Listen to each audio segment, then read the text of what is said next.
राम राम हरे हरे। यदि आप लोगों का यात्रा का समाप्त हो गया हो तो हम क्लास शुरू करें।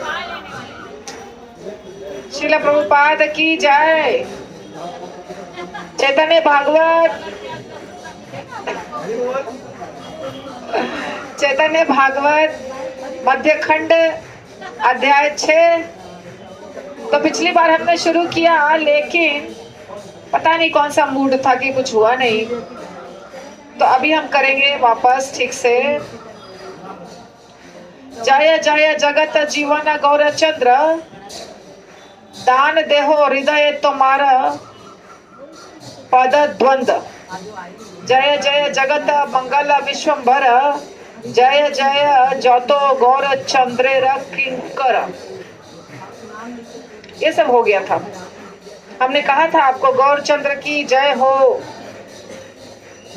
उनके युगल चरण की जय हो, विश्वंभर की जय हो, गौरचंद्र के किंकरों की जय हो, परमानंदपुरी के जीवन की जय हो। ये सब पता था ना भगवान के। ये सब जय जय हो गया था। जय जय द्वारपाल गोविंदेर नाथ, जीव प्रति करो प्रभु शुभ दृष्टिपात। हेनो मते नित्यानंद संगे गौरचंद्र, भक्तगण लोहिया करे संकीर्तन रंगा। एखने सुनहो अद्वैतर आगमन, मध्य खंडे जानो मते होइलो दर्शन। एक दिन महाप्रभु ईश्वरेर आवेशे रामाय्यर आज्ञा कोरिल न पूर्ण रसे। एक दिन महाप्रभु ने ईश्वर आवेश के पूर्णानंद में मग्न होकर रामाई पंडित को आज्ञा दी। रामाई पंडित थे श्रीवास पंडित के छोटे भाई, ठीक है। रामाई पंडित क्या बोले महाप्रभु, चलो हो रामाई तुम्ही अद्वैत वास, तार स्थाने कहो किया आमार प्रकाश। हे रामाई चलो हमारे साथ, किसके पास? अद्वैत आचार्य के घर। हाँ, और अद्वैत आचार्य को जा करके हमें उनको हमारे बारे में बताओ।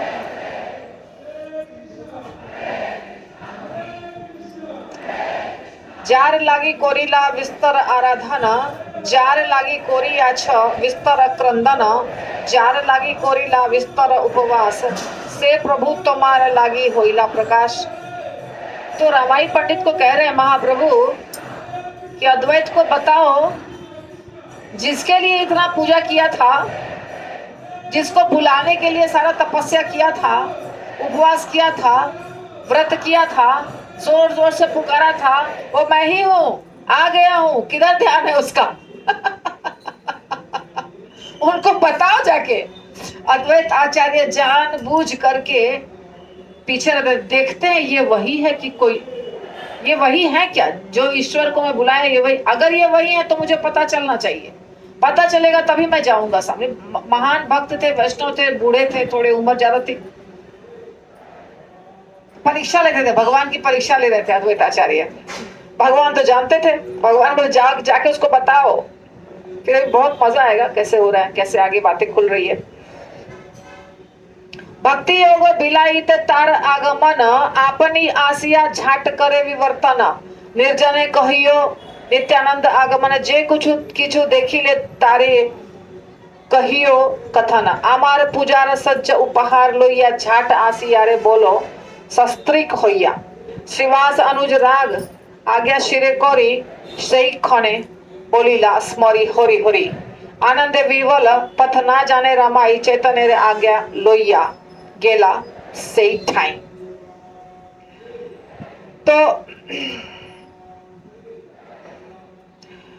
रामाई तुम जाओ, अद्वैत के घर जाओ, उनको बताओ, मेरे प्रकाश के बारे में संवाद सुनाओ। उनसे कहना कि जिनको प्रकट करने के लिए इतनी आराधना की, जिनके लिए इतना रोए, जिनके लिए इतना व्रत और उपवास किए, वे तुम्हारे प्रभु आकर प्रकट हो गए हैं और वे अपना भक्ति योग लुटा रहे हैं सब जगह। जल्दी आओ, शीघ्र ही वहां आकर आनंद में विशेष स्तुति पूजा नृत्य करें। उनसे एकांत में श्री नित्यानंद प्रभु के आगमन की भी बात कहना, सुनाना, जो तुमने जो देखा सब कुछ सुनाना। उनको मेरी पूजा की सामग्री तथा उपहार को लेकर स्त्री सहित तुरंत ही यहाँ आने के लिए कहना। भगवान के आवेश में है महाप्रभु, कह रहे हैं जाके बताओ सब कुछ, मैं आ चुका हूं। और उनको बोलो पत्नी के साथ आए मेरा दर्शन करने के लिए। तो जब महाप्रभु भगवान के भाव में होते थे तो ऐसा, अभी भगवान के भाव में आ चुके हैं महाप्रभु। पहले तो खेल कूद मस्ती कर रहे थे, अभी भगवान के भाव में है महाप्रभु। तो भगवान के भाव में है तो इसलिए आज्ञा दे रहे हैं कि वो चाहते हैं कृपा करना ना भक्तों पे। भगवान क्या चाहते हैं? जैसे भक्तों को लगता है कि हम भगवान के नजदीक रहें, वैसे भगवान को भी लगता है कि भक्त मेरे नजदीक रहें। पिछले कुछ दिन पहले मेरे घर में एक छोटा सा प्रसाद कराया था। ये लोग 4-5 जो डिवोटीज हैं जो मैनेजमेंट देखते हैं उनको, तो भयारी प्रभु उसमें से एक है और तो कोई नहीं है। आप भी थे, हाँ बाद में आए थे। तो ये 2 हैं।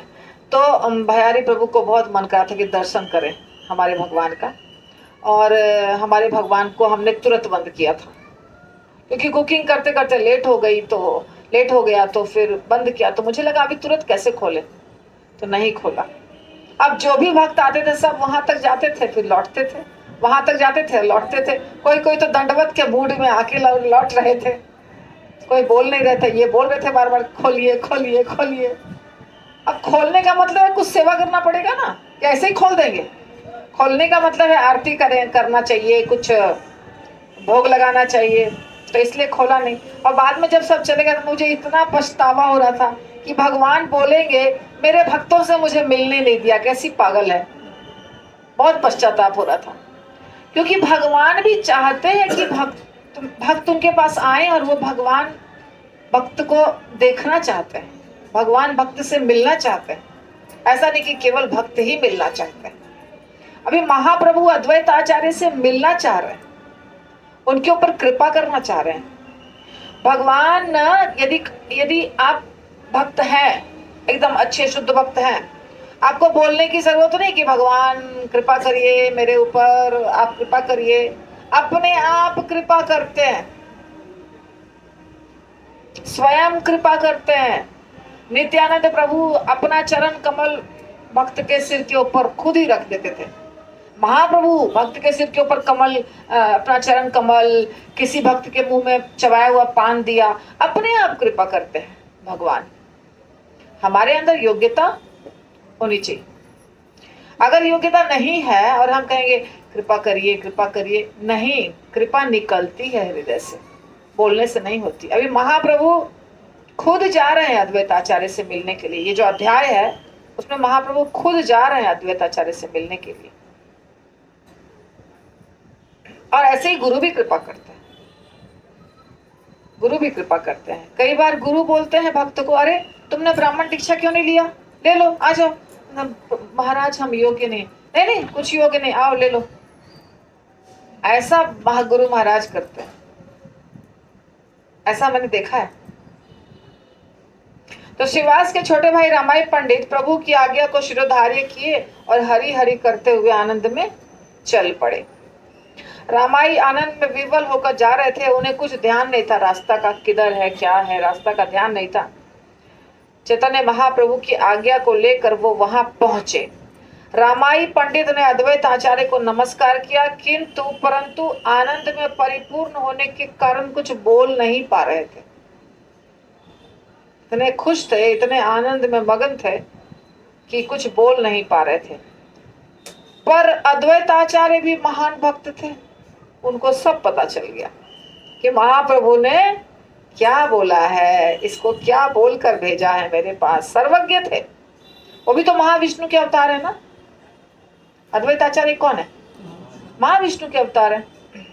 अतएव वे पहले से ही समझ गए कि महाप्रभु की आज्ञा आई है, मुझे अभी वहां जाना है, समझ गए।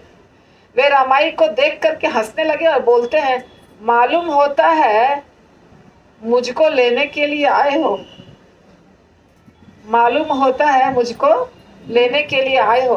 रामाई हाथ जोड़कर बोलते हैं, आप तो सब कुछ जान ही गए, अतएव चलिए, अब शीघ्र ही चलिए, रुकना क्या है।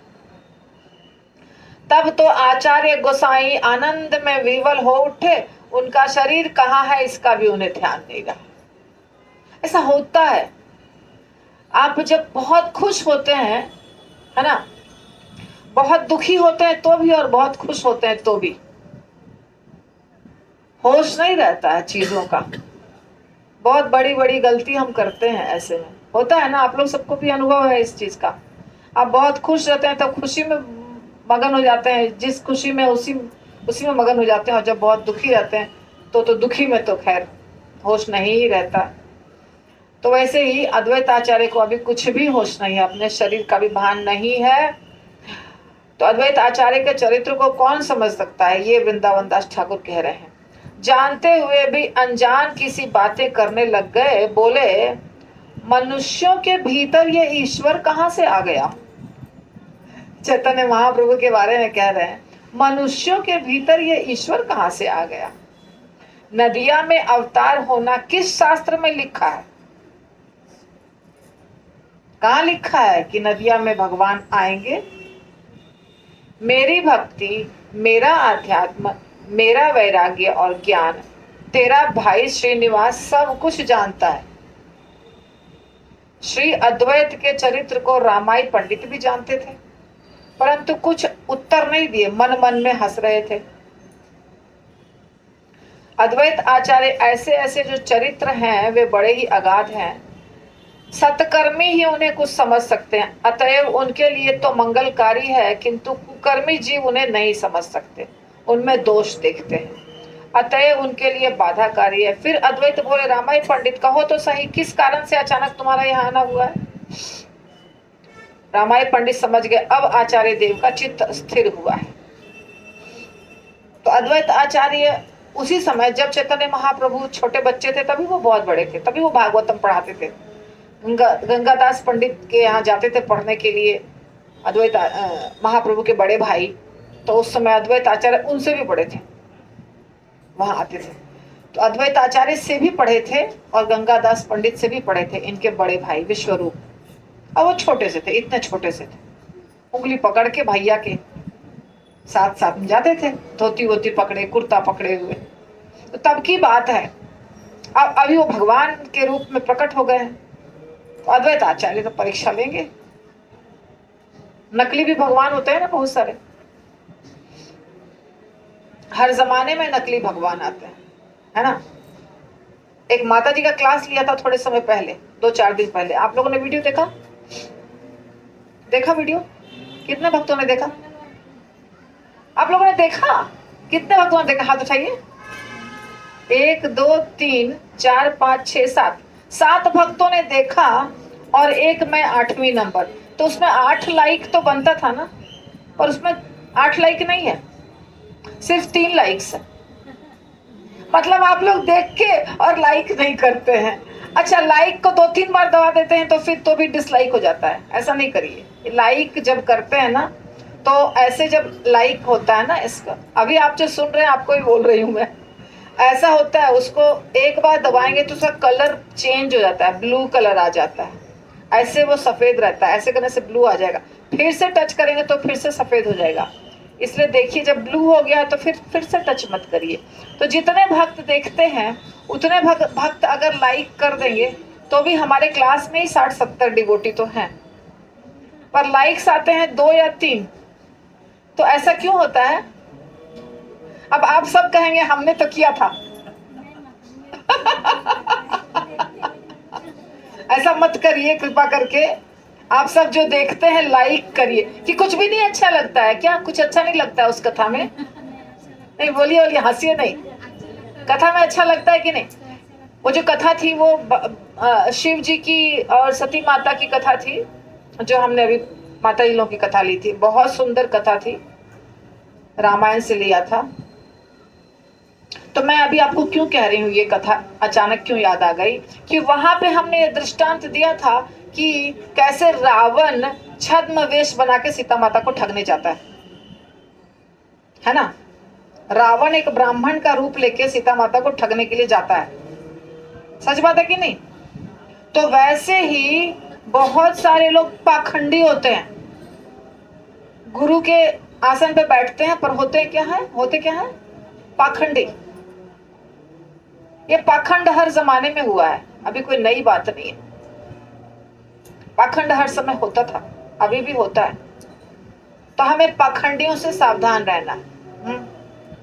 तो आचार्य ने, इसीलिए अद्वैत आचार्य इस तरह से बात कर रहे हैं। तो हे आचार्य, जिन प्रभु को प्रकट करने के लिए आपने, ये बोल रहे हैं रामाई पंडित, जिन प्रभु को प्रकट करने के लिए आपने इतने आंसू बहाए, इतना रोए धोए, आराधना की, व्रत उपवास किया। अद्वैत आचार्य क्या करते थे? तुलसी का पत्ता, तुलसी दल और गंगा जल, तुलसी दल मात्रेण जलस्य चुलुकेन वा विक्रीणीते समात्मानं भक्ते त्यो भक्त वत्सलः। गौतमीय तंत्र का श्लोक है। भगवान को सिर्फ तुलसी का पत्ता यानी तुलसी दल और गंगा जल दे करके ही आप खुश कर सकते हैं।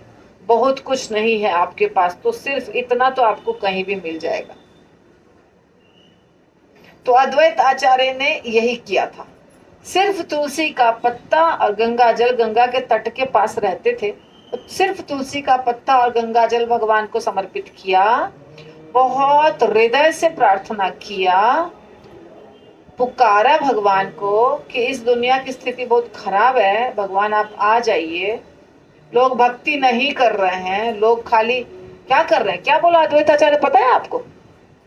उन दिनों, उस समय कलकत्ता के तरफ जहां पे प्रकट हुए भगवान, लोग शादी ब्याह में बहुत खर्चा करते थे, पॉम्प एंड शो,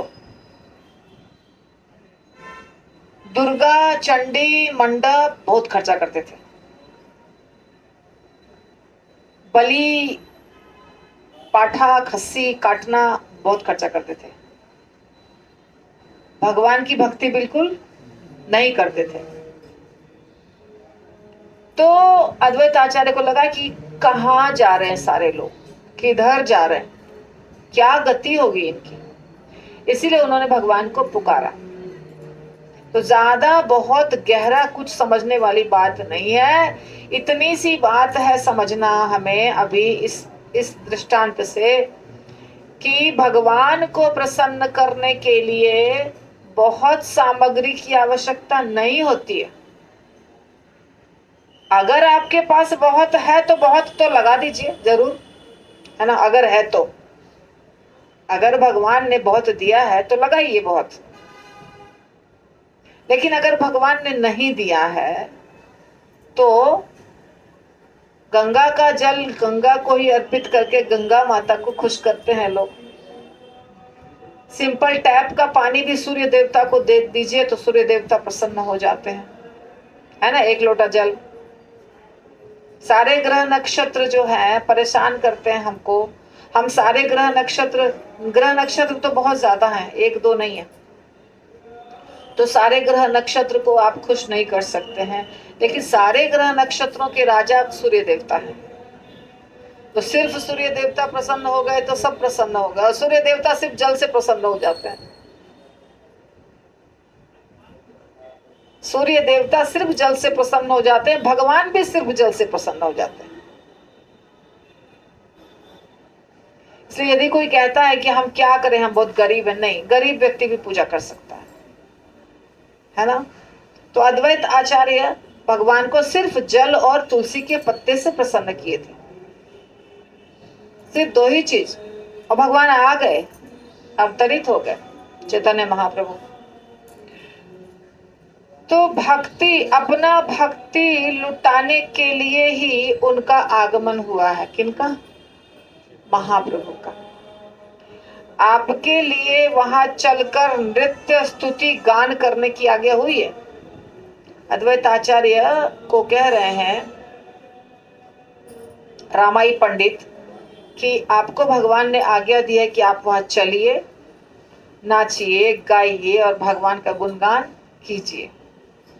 विधि के अनुसार षडांग पूजा की सब सामग्री लेकर चलिए और माता को भी लेकर चलिए।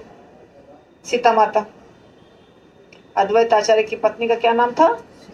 सीता देवी। हाँ, ठाकुरानी तो लगाते ही हैं क्योंकि अद्वैत आचार्य क्या थे? ठाकुर थे। नाम तो था सीता माता। तो सीता माता को भी लेके चलिए। तो महाप्रभु के द्वितीय देह स्वरूप तथा आपके जीवन स्वरूप श्री नित्यानंद प्रभु का भी आगमन हो गया है। नित्यानंद प्रभु भी आ चुके थे नदिया में। तो मैं क्या कहूं, आप तो उनको जानते ही हैं। मेरे भाग्य में होगा तो आप सबके दर्शन एकत्र करूंगा। जब रामाई के मुख से इतनी बातें सुनी तो आचार्य देव भुजाओं को उठाकर रोने लगे। रोते रोते आनंद में बेसुध हो गए। यह देखकर सब लोग विस्मित हो गए। थोड़ी देर में सचेत होकर वे हुंकार भरने लगे और अपने प्रभु को ले आया हूँ ऐसा कहने लगे। अद्वैत आचार्य कंफर्म हो चुके थे कि ये भगवान हैं पहले ही, है ना। क्योंकि अद्वैत आचार्य जब गए थे मिलने के लिए महाप्रभु से, तो महाप्रभु जानते थे कि अद्वैत आचार्य आ गए हैं, लेकिन अद्वैत आचार्य टेस्ट कर रहे थे महाप्रभु को कि यदि ये सच में भगवान है तो पता चल जाएगा इनको मैं कहाँ हूं। और अद्वैत आचार्य कहाँ छुप के बैठे थे? किनके घर पे थे? नंदन आचार्य के घर पे। नंदन आचार्य के घर पे बैठे थे।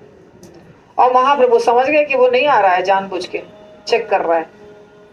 महाप्रभु बोले जाओ वहां नंदन आचार्य के घर में अद्वैत आचार्य है। तो अद्वैत आचार्य जान चुके थे कि ये भगवान है, लेकिन फिर भी अभी फिर से उनको बुलाने के लिए भेजा। और अभी नित्यानंद प्रभु भी आ गए।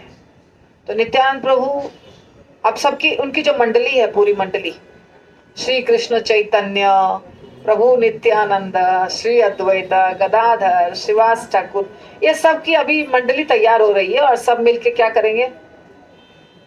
जबरदस्त तरीके से प्रचार करेंगे। तो भगवान अभी जो प्रकट हुए हैं, ये सुनहरा मौका है हमारे लिए। अभी सिर्फ थोड़े से प्रयास से आप भगवत धाम जा सकते हैं। ज्यादा प्रयास करने की आवश्यकता अभी नहीं है, थोड़े से प्रयास से। क्योंकि ये कौन सा युग है? स्वर्ण युग। अभी भगवान जो मैं कई बार बता चुकी हूँ, फिर भी बता रही हूँ कि ब्रह्मा जी के एक दिन में भगवान कितनी बार आते हैं? एक बार। कृष्ण भी और चैतन्य महाप्रभु भी। और उसके बाद कितने दिन के बाद आते हैं? दूसरा जब समय सेकेंड डे आएंगे, तो उसके बीच का अंतराल कितना है? याद हुआ आप लोगों को?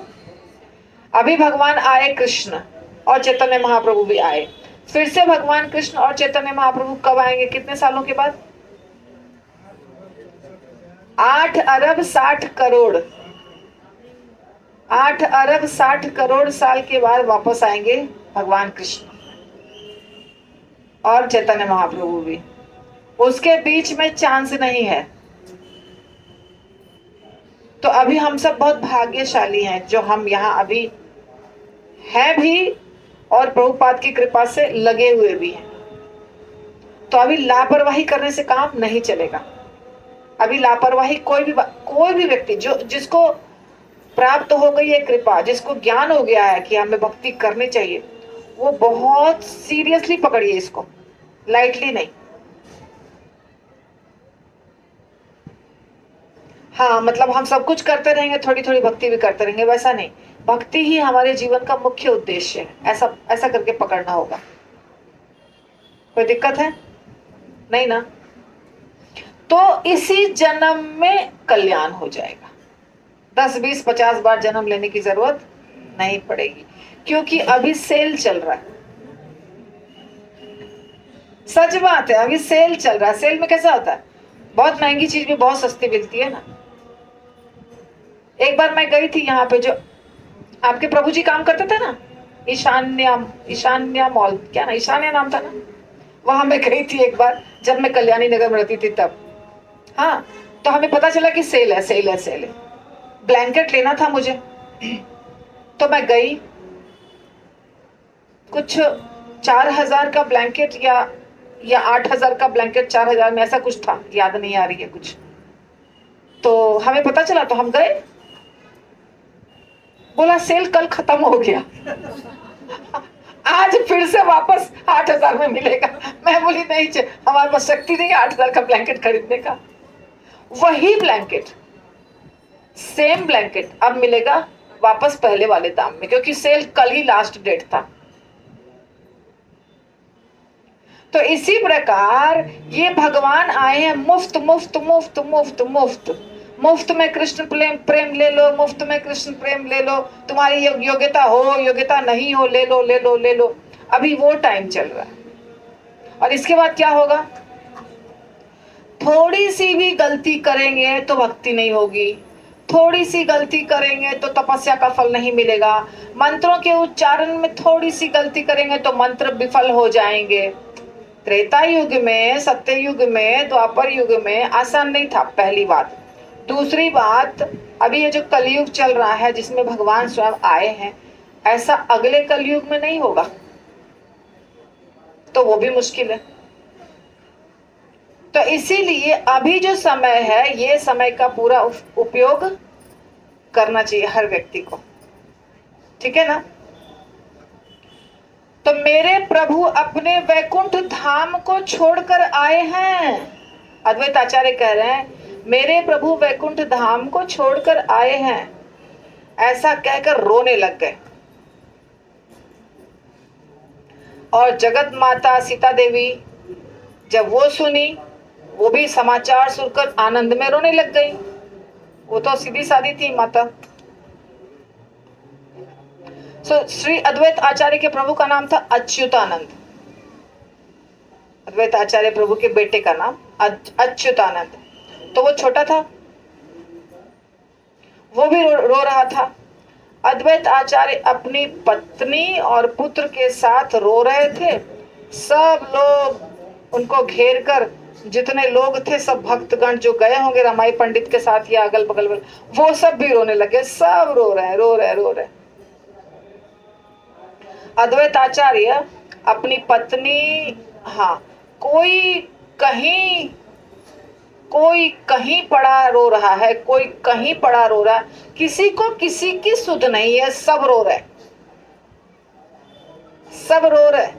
देखिए ये भाव हमारे जीवन में लगता है कभी नहीं आएगा, आएगा क्या हम लोग के अंदर वो भाव? हम सिर्फ निरस होके सुन रहे हैं। आ रहा है, आ रहा है, वेरी नाइस। तो इस प्रकार अद्वैत आचार्य का पूरा घर प्रेममय हो गया था। भगवान के प्रेम में पूरा घर, सब आंसू बहा रहे थे। चैतन्य महाप्रभु की लीला जो हुई है, कहते हैं हमारे आचार्य गण सब लोग कहते हैं कि ये भगवान की जो लीला है चैतन्य भागवत की या चैतन्य चरितामृत की, ये तो बहुत ऊंचा रस है, छोटा रस नहीं है, बहुत ऊंचा रस है। और हमको इसका प्रमाण कहाँ मिलता है? जब आप चैतन्य लीला देखेंगे ना, चैतन्य महाप्रभु की जितनी लीला शुरू से अंत तक हुई है, चाहे किसी भी पुस्तक में वर्णन हो, भागवत में या चैतन्य चरितामृत में, हर जगह हर भक्त, जब कोई बिछुड़ते हैं, एक भक्त दूसरे से बिछुड़ते हैं, तो वो बेहोश होकर गिर पड़ते हैं, बेहोश होकर गिर गए। गदाधर पंडित बेहोश होकर गिर गए, महाप्रभु गए तो। नरोत्तम दास ठाकुर तो बार बार बेहोश होकर गिरते थे और बोलते थे कि हमने इस शरीर को क्यों बचा के रखा है, क्या मतलब है इसका? गाया है ना भजन, पाषाणे कुटीबो माथा अनल पशिबो गौरांग गुनेर निधि कोथा गेले पाबो। क्यों जिंदा हूं? जब दर्शन ही नहीं मिल रहा है किसी का तो क्यों जिंदा हूं? तो ये पूरे जो भक्त थे, आप सोचिए भक्त किसको कहते हैं? भक्त किसको कहते हैं? हम लोग को वो थोड़ा सीखना चाहिए। जितने भी भक्त थे वृंदावन में, जैसे षड गोस्वामी गण जाकर रह रहे थे, षड गोस्वामी का तो नाम है, पर साथ में और बहुत सारे महान भक्त थे। पहले गए कुछ और बाद में गए कुछ। वो सारे भक्त आपस में जो भी चर्चा करते थे या सेवा करते थे मिलजुल करके, या कथा होती थी, उनकी लीलाएं होती थी उनकी बहुत, तो आपको उनके अंदर प्रेम दिखाई देगा, बहुत प्रेम, इतना प्रेम, इतना प्रेम, गहरा प्रेम। अच्छा, कहीं पे शक नहीं किसी को होता था, किसी को किसी के ऊपर शक नहीं होता था, अरे भगवान है कि नहीं है। भक्तों की बात कर रही हूँ, नित्यानंद प्रभु भगवान है कि ऐसे ही कोई नहीं, भगवान है, बस भगवान है, जो कर रहे हैं सही कर रहे हैं। तो जगदानंद पंडित वाली नहीं, जगदानंद पंडित वाली नहीं लीला है। नित्यानंद प्रभु कौन थे वो जो आज ले जाते थे यात्रा ले जाते थे ना, शिवानंद सेन। शिवानंद सेन को तो उन्होंने लात से मारा नित्यानंद प्रभु ने। मेरे रूम का इंतजाम नहीं किया है, प्रसादम का इंतजाम नहीं किया है, सीधे एक लात धर दिया। पत्नी रोने लग गई, बच्चे को दे, तुम्हारा पुत्र मर जाए, तुम्हारा पुत्र मर जाए, तीनों के तीनों। अब तो उनकी पत्नी की हालत खराब, कैसे है, कैसे बोल रहे हैं, कैसे भगवान है, भगवान है, कौन मानेगा भगवान इनको, ऐसे बेचारी बहुत परेशान थी। शिवानंद सेन बोले तो हाँ, तो सच बात है ना, अब पुत्र रह के क्या करेगा अगर भगवान ही खुश नहीं है तो, कुछ नहीं होता, होने दो, पुत्र इंपॉर्टेंट नहीं। इतनी आस्था भगवान के, मेरी गलती है, मैंने इंतजाम नहीं किया तो डांट तो लगेगी। तो नित्यानंद प्रभु, अवधूत नाम था, कार्य भी उनका अवधूत वाला ही था सारा, ऐसा करते थे नित्यानंद प्रभु। ऐसी लीला है जो साधारण व्यक्ति नहीं समझ सकता। महाप्रभु के लीला को तब तक नहीं समझ सकते हैं जब तक अपने अंदर शुद्ध और सच्ची भक्ति उत्पन्न नहीं हुई, तब तक समझना मुश्किल है महाप्रभु की लीला को, इतना गुड़ लीला। तब क्या हुआ, तो श्री अद्वैत आचार्य रामाई पंडित से पूछे, प्रभु ने मेरे लिए क्या कहा था? उसने उत्तर दिया, शीघ्र चलिए, शीघ्र आने के लिए कहा है। अद्वैत बोले, सुनो रामाई पंडित, वे मेरे प्रभु हैं, इस बात का विश्वास मुझे तभी होगा जब वे अपना ऐश्वर्य मुझे दिखाएंगे और अपने श्री चरण उठाकर मेरे मस्तक पर रखेंगे, तब मैं समझूंगा वो मेरे प्रभु हैं। ये करना पड़ेगा, तब मैं जानूंगा कि वो मेरे प्राणनाथ हैं। यह मैं तुमसे सत्य बोलता हूँ, दृढ़ सत्य कहता हूँ। रामाई पंडित बोले, प्रभु इस विषय में मैं क्या कहूँ, सच बात है। वो बोलेंगे, आप दोनों जानिए, हमको क्या, हम तो छोटे आदमी हैं, आप जानिए। और महाप्रभु, हाँ मेरे भाग्य में होगा तो यह मैं अपने आंखों से देख पाऊंगा। जो आपकी इच्छा है प्रभु, वही उनकी इच्छा भी होगी। जो आपकी इच्छा है, यह अवतार ही है प्रभु, आपके ही लिए तो हुआ है, आपके निमित्त ही तो यह अवतार हुआ है, तो आप चाहते हैं तो प्रभु करेंगे। रामाई पंडित के वचनों से अद्वैत आचार्य संतुष्ट हुए और तुरंत यात्रा के लिए निकल पड़े। पत्नी से बोले, शीघ्र तैयार हो जाओ, शीघ्र तैयार हो जाओ, सब पूजा की सामग्री ले लो। अब पतिव्रता नारी थी, स्त्रियां तो तुरंत विश्वास कर लेती है ना, तो पत्नी तो पहले से तैयारी करके रखी थी, समझ में आ गया, जल्दी जल्दी तैयारी कर ली। सुगंध, माला, धूप, वस्त्र, दूध, दही, सुंदर नवनीत कपूर, पान इत्यादि। अच्छा, चैतन्य महाप्रभु की लीला में इतना मजा आता है। चैतन्य महाप्रभु के लीला में यदि भगवान कहते हैं कि अरे तुमसे होगा क्या, ये व्यास पूजा करनी है, खर्चा बहुत लगेगा, हो जाएगा क्या तुमसे? ऐसे महाप्रभु यदि कहते हैं श्रीवास ठाकुर को, हाँ कुछ नहीं, केला है, धूप है, अगरबत्ती है, सब हो जाएगा, इतना से ही खुश। हाँ हो तो क्या, 4-5 चीज है बस, और क्या चाहिए। और अभी देखो, नहीं अभी हमसे कैसे होगा, बहुत खर्चा लगता है, बहुत। अरे एक बार सोचिए तो मन में कि करना है। मैंने बताया अभी आपको, अभी की लीला अभी मतलब जिनके साथ लीला हुई है वो अभी जिंदा हैं, भक्त संत महात्मा। एक बार कुंभ था, शायद कुंभ का ही समय था, तो कुंभ में बहुत सारे साधु महात्मा जमा रहते हैं ना। ये कहाँ पे, प्रयाग में या कहाँ, नासिक नासिक नासिक में कुंभ था। किस साल की बात है, मैं तब नासिक में ही थी, पर उस समय मैं भक्त नहीं थी। तो वो जो वृंदावन के एक आचार्य थे, वो वृंदावन के आचार्य सब कुंभ में वहां जाके रुकते हैं ना, 1 महीना ऐसे रुकते हैं। तो एक आचार्य थे जो, जिनके पास कुछ नहीं रहता था, बस एक कपड़ा पहनते थे और कुछ भी नहीं रहता था उनके पास, बस जो कपड़ा वस्त्र शरीर में पहने। तो वो पर जो सारे पंडित होते हैं वो सब पंडित यानी भक्त एक दूसरे को पहचानते हैं ना। अब जैसे वृंदावन में जितने साधु हैं सब मिलते जुलते हैं तो सब पहचानते हैं, तो उनको उनका नाम बहुत था कि बहुत बड़े साधु हैं। जब नासिक पहुंचे बोले कि हमको भंडारा करना है, भंडारा यानी सबको प्रसाद खिलाना है। तो प्रसाद खिलाना है और बोल दिए यहाँ आए, मतलब उनके साथ जो शिष्य था, जो थोड़ा सा 1-2 गमछा उमछा पकड़ने के लिए जो शिष्य था, वो बोले कैसे कराएंगे, मतलब पैसा कहाँ से आएगा। तो कितना पैसा है, तो देखा 1100 रुपया पॉकेट में है, मतलब जो भी था पॉकेट वॉकेट जो भी था 1100 रुपया, और बोलते हैं कि भंडारा कराएंगे। और कैसा भंडारा, जितने साधु वहां पे टेंट लगा के बैठे हैं सबको खिलाएंगे भी और दक्षिणा भी देंगे और लक्ष्मी भी देंगे। कैसे होगा, उनको बहुत आश्चर्य लग रहा है, ये कैसे होगा 1100 रुपया और बोलते हैं सबको खिलाएं। बोले नहीं, तुम सबको निमंत्रण दे आओ, सबको निमंत्रण दे आओ। अब शिष्य को तो मानना ही है बात, शिष्य बहस नहीं करता है, अच्छा शिष्य।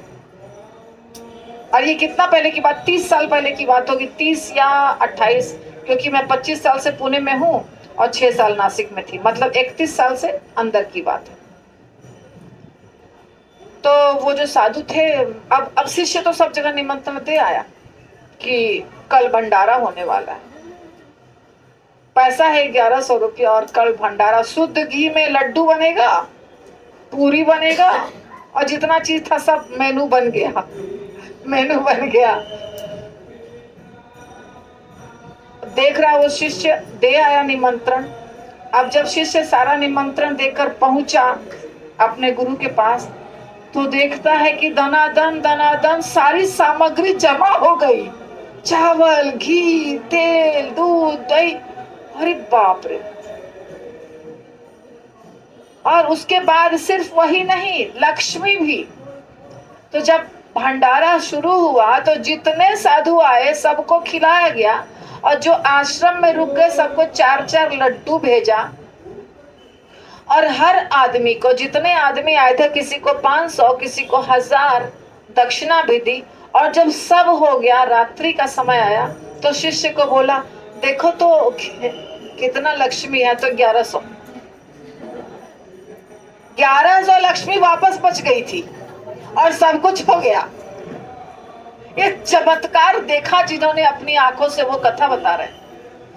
तो इच्छा करने के बाद सारा कार्य अपने आप होता है। प्रभुपाद ने भी इच्छा की कि हमको विदेश जाके प्रचार करना है, 40 रुपया से। कितना रुपया था प्रभुपाद के पास? मात्र 40 रुपया लेकर गए थे अमेरिका, और सारा कार्य हो गया। और जब वापस लौट के आए तभी भी उनके पास उतना ही रुपया करीब करीब था। तो ये कौन करता है? आपको इच्छा करनी है, कार्य आप नहीं करते हैं। एक श्लोक है ना भगवत गीता के 18वें, उस दिन प्रभु जी को बोला था अधिष्ठानम, जिस 18वें अध्याय का कौन सा 13वां नंबर श्लोक, सर 14 नंबर। तो उसमें बताया गया है कि आपका जो कार्य होता है, आप जो कार्य करते हैं, उसके लिए किन चीजों की आवश्यकता होती है। कोई भी कार्य आप करते हैं ना, मंदिर आते हैं, परीक्षा देते हैं, कपड़ा खरीदते हैं, शादी करते हैं, बच्चे का पढ़ाई लिखाई कराते हैं, कुछ बहुत सारे कार्य हम करते रहते हैं। तो उसमें कितने चीजों की एक्चुअली वो कार्य कैसे होता है?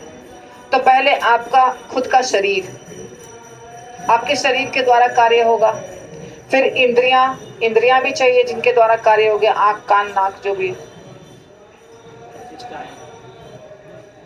उसके बाद चेष्टा, आपका प्रयास जो है वो भी, और आप स्वयं जो आत्मा है वो भी।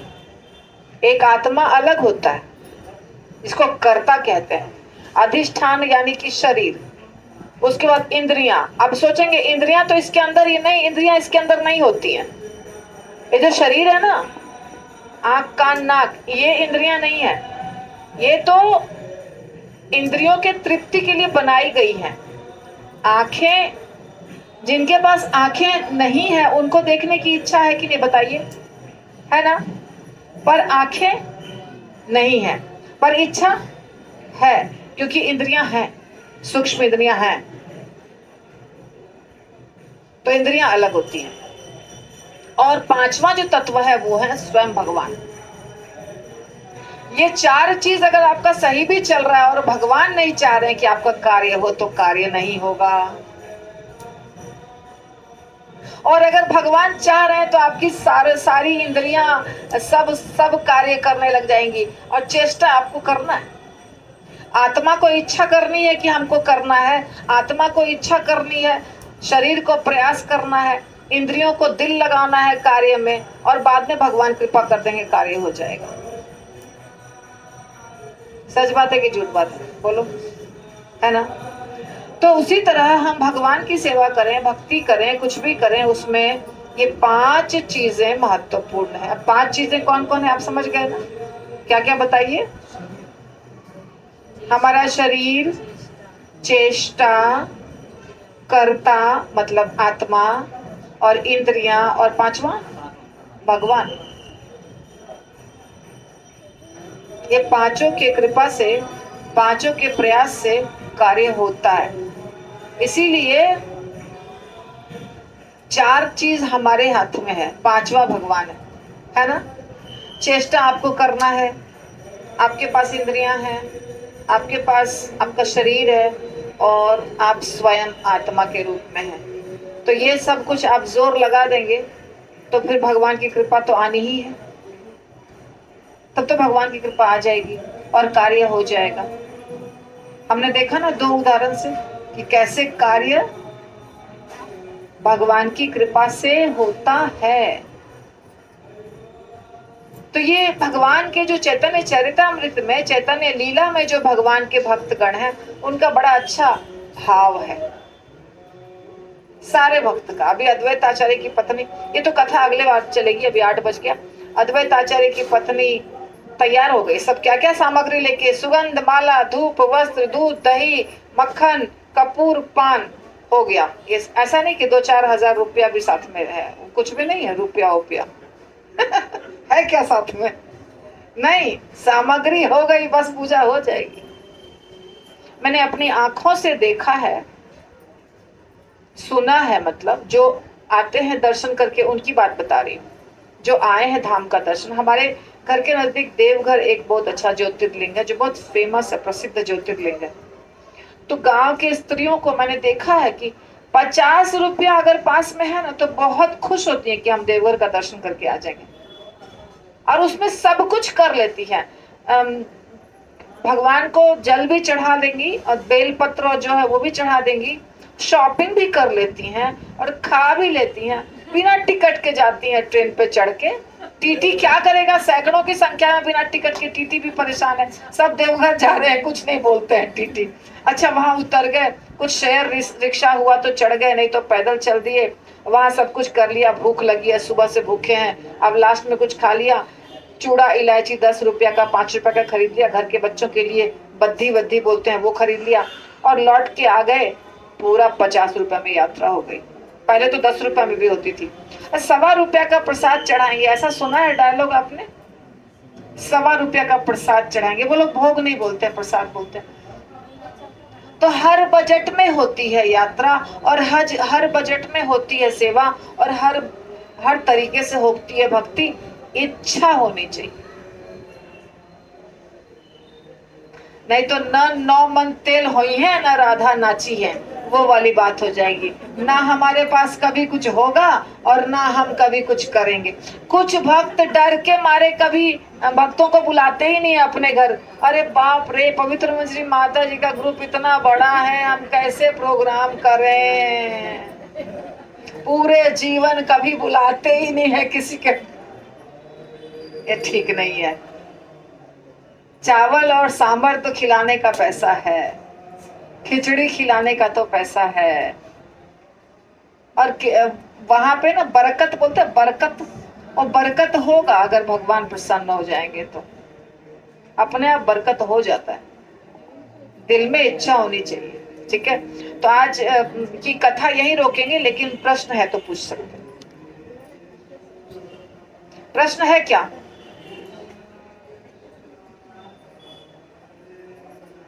है किसी का प्रश्न?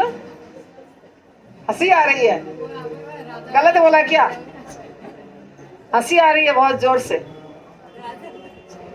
हाँ, तो ये कहावत है, मैंने नहीं बनाया है। ना नॉर्मल तेन हो ये, ना राधा नाची है, पता नहीं किसने बनाया है, पर ये कहावत है। सच बात है कि नहीं है ना?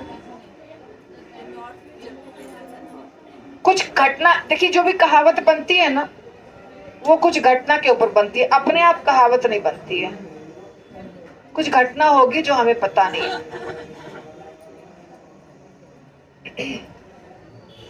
हाँ, प्रश्न है, आ गया प्रश्न। शिवानंद सेन। हाँ, पुत्र मर जाए, तुम्हारा पुत्र मर जाए, तुमने इंतजाम नहीं किया। हाँ, श्राप दिया। नहीं नहीं, कैसे मर जाएंगे? भगवान का श्राप लगता है क्या? भगवान अगर गुस्से से देंगे तो लगेगा, अगर प्रेम से दिया तो कैसे लग जाएगा श्राप? कोई पुत्र नहीं मरा, पुत्र कैसे मरेगा? देखिए, माँ बाप का श्राप लगता नहीं है। श्राप कब लगता है? जब कोई दिल से देता है, दिल से अनिष्ट चाहता है। लेकिन अगर कोई प्रेम करता है मगर ऐसे ही बोला है गुस्से से, ऊपर ऊपर होता है, वो लगता नहीं है श्राप। बात समझे क्या? माँ बाप बोलते हैं, अच्छा सुनिए, कितने माँ बाप बोलते हैं भीख मांगोगे, भीख, और पढ़ो लिखो नहीं, कटोरा ले लेना, भीख मांगना। कितने बच्चे भीख मांगते हैं? वो माँ बाप गुस्से से बोलते हैं, लेकिन उसका मतलब क्या होता है? पढ़ो। उसका मतलब क्या होता है? पढ़ो। उसका मतलब ये नहीं अरे मेरे पिता ने मुझे श्राप दिया भीख मांगने का, अबे भीख ही मांगना पड़ेगा। ऐसा होता है क्या? ऐसा नहीं होता। प्रश्न था, किसी ने प्रश्न पूछा शायद। नहीं, शालिग्राम शिला सिर्फ ब्राह्मणों के घर में होता है। क्यों लेके आ गए? शालिग्राम शिला जो ब्राह्मण है ना, पूजा करने वाले ब्राह्मण, जैसे ये मृदुला माता जी हैं, ऐसे जो पूजा करने वाले ब्राह्मण होते हैं, तिवारी, शुक्ला, त्रिवेदी, चतुर्वेदी, ये सब जो ब्राह्मण होते हैं, उनके घर में शालिग्राम शिला होता है। वो भी खानदानिक, पूर्वज जो जिनकी सेवा कर रहे हैं वो रखा है। इसलिए अभी कोई व्यक्ति को अपने से जाके शालिग्राम शिला बाजार से लेके खरीद के नहीं लाना चाहिए। किसी ब्राह्मण को दे दीजिए। हाँ, ऐसे ही नहीं रख दीजिए। उनको बोलिए कि ये शालिग्राम शिला है, आप सेवा करेंगे क्या, ऐसे बोल के किसी पंडित को दे दीजिए। ऐसे ही नहीं रखिए। ये तो ऐसा कार्य क्यों करते हैं आप लोग? भगवान को ले आते हैं खरीद के, शालिग्राम शिला नहीं रखा जाता है। उनकी बहुत बहुत सेवा का रूल है, नहीं कर सकते हैं। और वो किसी और को तो अधिकार ही नहीं है, सिर्फ ब्राह्मण को ही अधिकार है शालिग्राम शिला के सेवा की, और किसी जाति के व्यक्ति का अधिकार नहीं है। लड्डू गोपाल का सेवा करते हैं हम लोग, बता रहे थे कि हमारे संप्रदाय में लड्डू गोपाल का पूजा करने का विधान नहीं है। तो संप्रदाय का नाम बता रहे थे, वो करते गलत नहीं है, दूसरे संप्रदाय के करते। हमारे संप्रदाय में थे, आप उनसे पहले ही बताया कि लड्डू गोपाल का सेवा। हरि बोल। प्रभु जी का प्रश्न सुना आप लोगों ने? प्रभु जी ने कहा कि लड्डू गोपाल की सेवा जो करते हैं, अपने घर में रखते हैं, तो एक प्रभु जी हैं हमारे सीनियर गुरु भाई गुड़ाकेश प्रभु, उन्होंने कहा लेक्चर में कि लड्डू गोपाल जी हमारे संप्रदाय के लोग नहीं रखते हैं। सुना आप लोगों ने ये क्वेश्चन? प्रभु जी ने ये पूछा, ये बताया, उन्होंने क्वेश्चन नहीं पूछा है, उन्होंने बताया कि चैतन्य महाप्रभु ने नहीं कहा है या हमारे संप्रदाय में लोग नहीं रखते हैं, ऐसा बताया। तो आपका प्रश्न क्या है यही प्रश्न है कि सत्य कि हम क्या करें? अब हम क्या करें? अब देखिए मेरे घर तो लड्डू गोपाल हम नहीं लाए हैं, मुझे मीना माता जी ने दे दिया गिफ्ट के रूप में, तो मैं तो नहीं लाई हूँ लड्डू गोपाल जी, पर हैं तो हैं। तो इसका अर्थ ये है कि लड्डू गोपाल की सेवा का मतलब है वात्सल्य रस में सेवा करना। अगर लड्डू गोपाल हमारे घर में है मतलब हम उनके हो गए माता पिता और वो हो गए हमारा बच्चा और हम उनकी सेवा करेंगे, ये भाव है लड्डू गोपाल जी के सेवा का। तो हमें कौन सा भाव सिखाया गया है? हमें दास्य रस में और चैतन्य महाप्रभु यानी कि गौर निताई हमें रखना चाहिए। प्रमुख विग्रह जो हमारे घर में वो गौर निताई का होना चाहिए। और उसका जगन्नाथ बलदेव सुभद्रा लोग लाते हैं तो कुछ नहीं कोई बोलते हैं। राधा कृष्ण तो हमें मना करते हैं गुरु महाराज रखने के लिए। इसका कारण है कि राधा कृष्ण के सेवा के लिए बहुत रूल्स होते हैं जो हम फॉलो नहीं कर पाएंगे, इसलिए राधा कृष्ण नहीं रखना चाहिए। फोटो रख सकते हैं, फोटो तो रखना ही है, विग्रह नहीं रखना है। तो लड्डू गोपाल जी अगर कोई रखे हैं तो रखिए, कोई दिक्कत नहीं है, लेकिन ऐसे ही बहुत सारे विग्रह हो जाएं, सब रखते हैं तो हम भी रख लें, ऐसा भाव नहीं। हाँ, तो ये है अर्थ, उसका अर्थ ये है।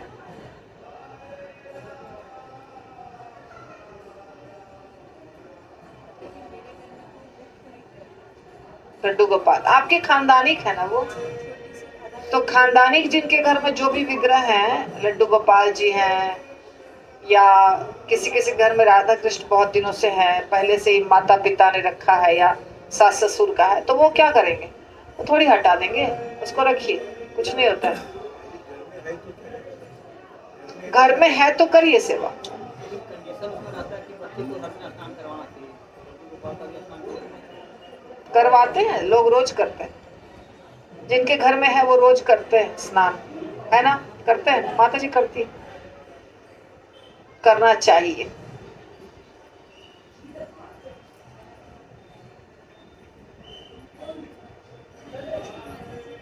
माता जी मैं जब 3rd क्लास में थी जब मैं लड्डू गोपाल जी को लेके आई थी, अभी वो है मेरे पास, यहाँ पे मैं आई थी वैसे तो मैं उनको लेके आई थी साथ में।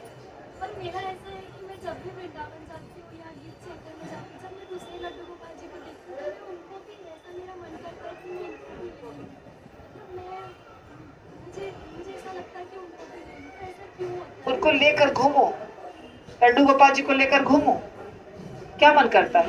मन करता ऐसा नहीं है, मैं जब भी जैसे हम गिफ्ट शॉप में जाते हैं या फिर हम वृंदावन जाते हैं तो हम दूसरे लड्डू गोपाल जी देखते हैं, तो मेरा ऐसा मन करता है कि मैं इनको भी यहाँ से ले लूँ, इनको भी घर लेके जाऊँ। अच्छा, 2 4 5 लड्डू गोपाल। वाह, मेरी बात सुनिए, एक बहुत इंपॉर्टेंट चीज याद आ गई मुझे। एक ही भगवान जैसे कि गौर निताई एक भगवान है ना, या लड्डू गोपाल या राधा कृष्ण, तो एक ही भगवान के 2 विग्रह घर में नहीं होने चाहिए। एक ही भगवान के 2 विग्रह घर में नहीं होने चाहिए, ये रूल है। 2 लड्डू गोपाल, 2 गौर निताई, 2 राधा कृष्ण नहीं।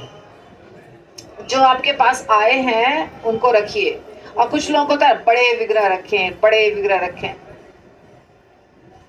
बड़े विग्रह के लिए बहुत रूल्स है, इसलिए बड़े विग्रह घर में नहीं रखने चाहिए, छोटे विग्रह रखने चाहिए। मतलब 10 इंच के नीचे, 10 इंच के नीचे के विग्रह घर में होने चाहिए, 10 इंच के ऊपर नहीं।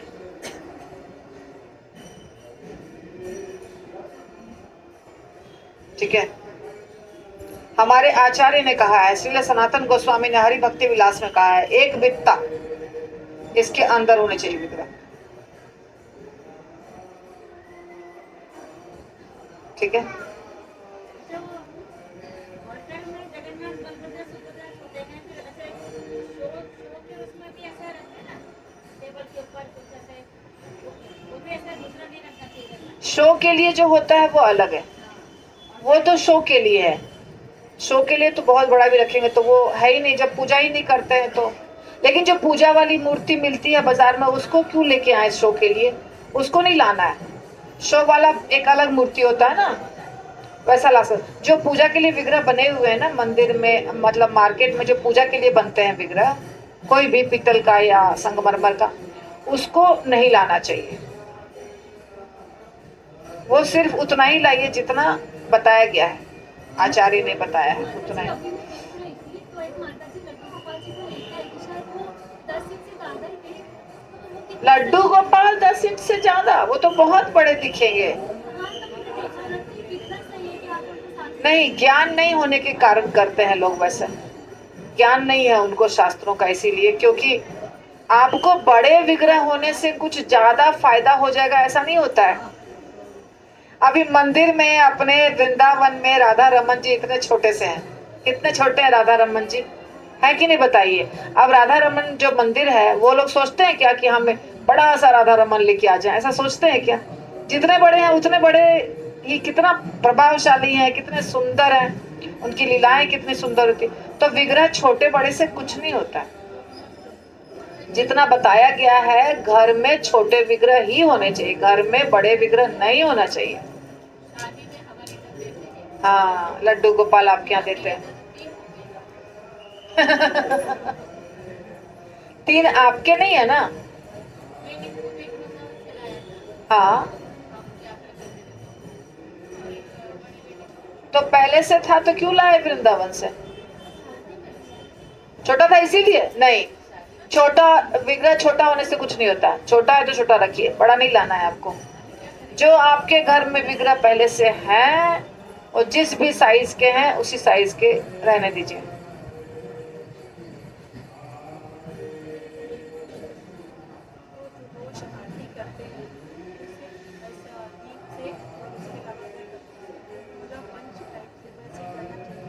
पूरा करना चाहिए, आरती पूरी करनी चाहिए। अभी मैं कल परसों तक में ही वापस आरती का एक सामग्री केवल डाल दूंगी, और विधि तो पहले से बताया हुआ। मैं आज ही बनाने वाली थी लेकिन तबीयत ठीक नहीं होने के कारण नहीं बना। तो जो बिल्कुल नए भक्त हैं उनको कितना सामान खरीदना है आरती के लिए वो देख लीजिएगा, और कैसे सजाना है प्लेट वो उतना ही बनाऊंगी, मतलब शॉर्ट्स में डालूंगी। और बड़ा विधि मैंने डाला हुआ है ऑलरेडी वीडियो। एक टाइम आरती पूरा कर लीजिए, दूसरे टाइम आपकी मर्जी है तो छोटा कर लीजिए, नहीं होता है तो भी ठीक है, लेकिन एक टाइम पूरी आरती।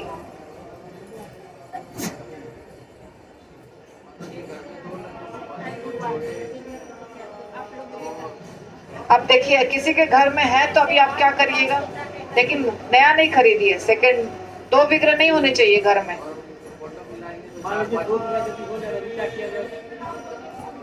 अगर आपके घर का कोई रिश्तेदार कोई सेवा करना चाहता है तो दे दीजिए उनको एक।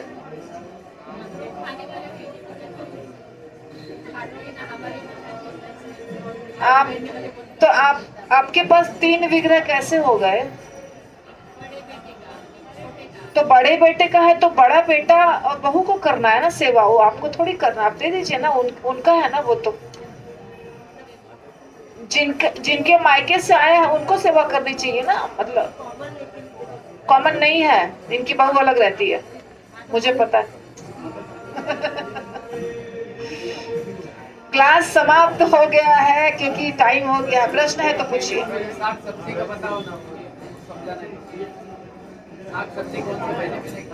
ये महीना जो चल रहा है ना, पहला महीना चातुर्मास का जो होता है ना, मतलब पूरा श्रावण जो बीतेगा ना, नहीं ये कौन सा महीना चल रहा है अभी? श्रावण ही ना।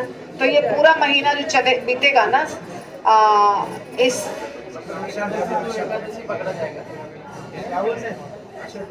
आषाढ़ में शुरू हुआ है ना, लेकिन आषाढ़ के लास्ट में शुरू हुआ है प्रभु जी, तो श्रावण ही महीना चल रहा है ना। तो पूरे श्रावण में पालक, मेथी, इस टाइप का जो साग होता है ना, जितना भी पत्ता वाला वो नहीं खाना।